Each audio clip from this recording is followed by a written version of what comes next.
Thank you and welcome to EDC's May 2019 State of Retail Credit. My name is Brent Tower and I'm a Senior Risk Analyst covering the retail sector in our credit insurance portfolio. Today's presentation will focus mainly on U.S. retail, as the majority of our exposure is in the U.S. as relates to our retail portfolio. Now I'll just outline the agenda for today's presentation. We'll start off by talking about macroeconomic and retail trends, moving to outlook and forecast for 2019, and then finishing up with risks and opportunities. So we'll start off with macroeconomic and retail trends. Specifically, I wanted to address economic growth in the U.S. as relates to GDP or gross domestic product. Consumer spending represents approximately 69% of GDP in the U.S. So this has a significant impact on the retail industry. GDP is expected to grow between 2.0% and 2.3% in 2019. Growth is expected to be boosted by record low unemployment, which hit 3.9% in March of 2019. This is a 10-year low in unemployment in the U.S. Wage growth is expected to continue. It's grown over the last number of years, specifically as relates to minimum wage growth. High consumer confidence is another growth factor. Consumer confidence did take a bit of a drop in January and February of 2019, impacted by the partial government shutdown and the hangover from equity sell-off in December of 2018. It has since rebounded in both March and April of 2019. Some downside risks we see in the macroeconomic trends would be possible trade dispute between the U.S. and China and the impact of tariffs imposed on the retail trade. Do retailers have the ability to pass along these increased costs to their customer? Tight labor market is another downside factor we've identified. Record low unemployment limits a company's ability to fill open positions and will also pressure payroll expenses going forward. Freight costs are expected to be another factor, impacted by increasing energy prices and shipping costs associated with online sales. Questions to ask are, what would be the impact on a distressed retailer when economic conditions change? And when do we expect economic conditions to change? Typically, following a recession, GDP growth has rebounded in excess of 3%, which would be an indication of strong economic growth. Since the recession in 2008 in the U.S., GDP has been positive, but has never exceeded 3% on an annual basis. This is an indication of growth, but cautious growth. Question is, how long can this positive momentum in the economy continue? We're now going on 10 years of economic expansion in the U.S. If you look to 2020, GDP is expected to slow somewhat, but still expected to grow. Current estimates are for GDP to grow between 1.7% and 1.8%. Turning to our outlook and forecast for 2019, Moody's overall retail outlook is positive, with sales expected to grow in the 4.5% to 5.5% range. This is in line with the National Retail Federation's expectations for sales growth in 2019. They expect sales to grow between 3.8% and 4.4% in 2019.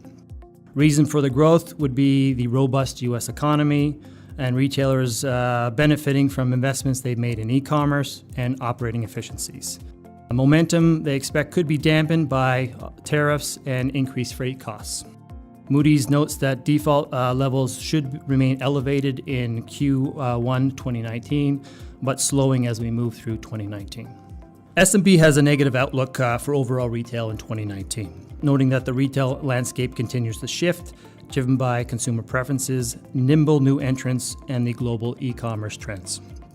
In the U.S., they expect many companies to report flat or declining same-store sales, with further announcements of store closures, but not to the same extent that we've seen over the last 2 years. The sector is expected to be impacted greatly by declines in store comps, and store closures would be department store subsector and the apparel and footwear subsector.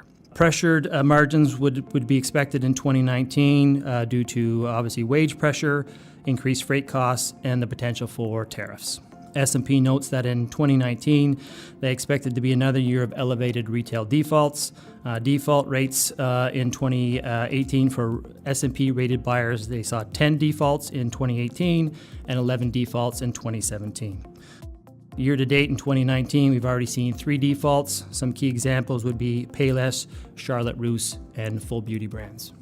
Moving to risks and opportunities, some specific industry trends that we're tracking is obviously pricing. Consumers are very sensitive to prices and tend to seek the best bargains. The ability for a customer to be in a store, look at a piece of product, and pull up the competitor's price on their phone is a specific challenge for retail. The millennial demographic is a challenge for retail as well. Currently, millennials are the largest generation populace-wise in the U.S. They tend to spend their discretionary dollars on experiences and entertainment as opposed to apparel. When they do shop, the majority of their purchases are transacted online. Another trend, of course, that will continue would be private label penetration. The margins associated with private label are significantly higher than penetration margins on national store brands. Expectation is that companies will continue to increase their penetration on private label brands. These trends beg the question is, how does a company differentiate themselves from its competitors? An example would be Macy's and their acquisition of Blue Mercury helped them to diversify their revenue base. Another example would be Bass Pro Cabela's, which has a significant portion of its revenue from its branded credit cards. It still receives revenue when customers use their credit card for purchases at another retailer. Moving to the online factor. Online sales represented 16% of total retail sales in 2018. This is up from 8% of total retail sales in 2008. It's estimated this will increase up to 25% by 2026. Noting that 16% of total retail sales took place online in 2018, this indicates that 84% of retail sales still transacted in a store. This just reinforces the balance that retailers need to have as relates to bricks and mortar and online. The importance of having a store in a market is correlated to online sales. A number of retailers have noted that when they do close a store in a market, online sales in that market decline also. Having a store in a market provides visibility for their brand, provides the ability to buy online, ship to a store, and also eases returns for consumers. As relates to returns, the average bricks and mortar sale return rate is 8%, while the average online sales return rate is currently 24%. From an EDC perspective, when evaluating a company, we typically look at a number of credit metrics, including leverage, interest coverage, margins, comparable store sales, and liquidity. A number of other factors that we look at as well: management and ownership, specifically private equity ownership, and the impact of any possible distributions to the private equity owner, market sentiment reflected in their share price, and their debt pricing if available. Refinancing risk is another key factor that we review, specifically noting over the last number of years, a number of distressed retailers have faced challenges rolling over their debt. Vendor support is another key factor. Does a company have the ability to absorb a drop in vendor support? We would normally stress test a decline in vendor support on a forward-looking basis. We would also review the subsector that particular company is operating in and review what the trend and outlook is for that subsector. Moving to specific sectors, Moody's breaks down retail into 13 different subsectors.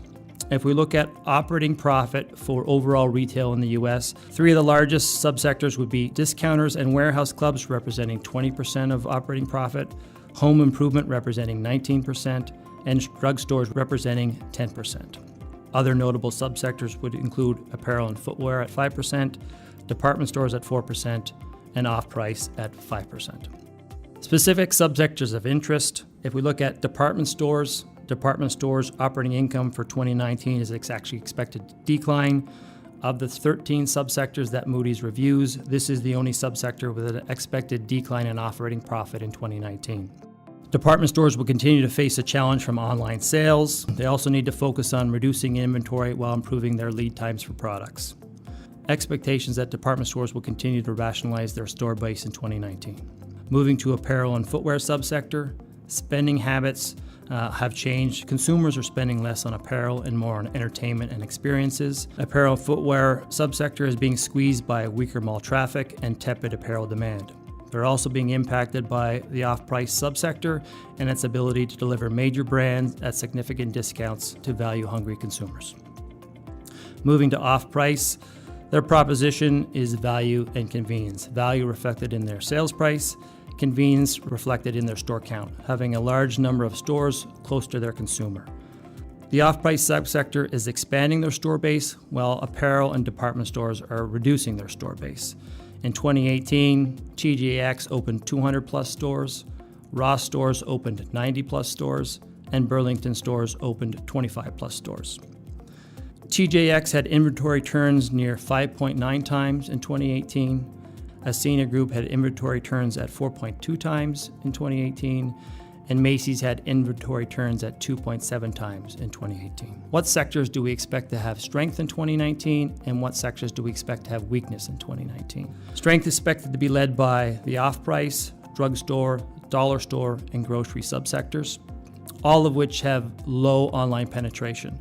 Off-price currently has online penetration of only 3%. Grocery stores currently has online penetration of approximately 5%. Challenge sectors would be department stores, apparel and footwear, sporting goods, and consumer electronics. Online penetration at department stores is currently over 20%, and online penetration for sporting goods is currently over 26%. That concludes today's presentation. I would ask that if you have any feedback or any company-specific questions that you reach out to your individual credit insurance underwriter. Thank you for your time and listening, and have a great day.